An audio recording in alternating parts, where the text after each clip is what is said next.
नमस्कार मंडळी. तर मागच्या व्लॉगमध्ये आपण बघितलं की मी गडिंग्लज टू बेळगावपर्यंत आलो आहे. नेक्स्ट आमची ट्रेन 12:30ला रात्री बेळगावपासून चंदीगड डायरेक्ट ट्रेन होती, जी आपण 3 दिवसामध्ये पोहोचतो. त्या दिवशी रात्री ट्रेन जवळपास एक 20 मिनटं स्टेशनवर थांबली होती आणि मला वाटलं की रेल्वे बंद पडली.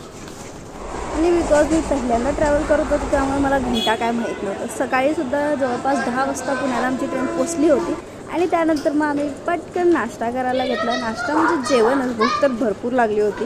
रात्रीपासून काय खाल्लं नव्हतं.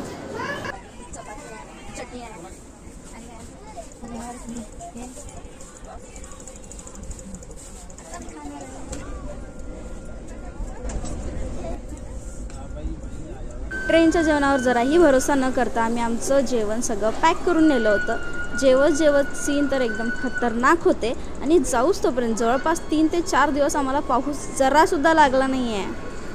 आम्ही केलेलं होतं 3rd ACचं बुकिंग, त्यामुळे मधला बेड अजून सेट करायचा होता. आम्ही फुल जेवून घेतलो बसून व्यवस्थित आणि नंतर आपल्याला माहीत नव्हते की बेडशीट आणि उषा त्यांच्याकडून भेटतात. लय खुश भेटल्यावर मग काय मस्तपैकी बेड सेटअप केला आणि गप्पा गोष्टी मारायला सुरुवात केली.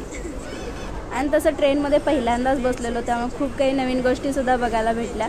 नवीन लोकांचीसुद्धा ओळख झाली. आर्मीवाले जरा जास्तच होते ट्रेनमध्ये तसं बघायला गेलं तर. नेक्स्ट ब्लॉग बघायला अजिबात विसरू नका.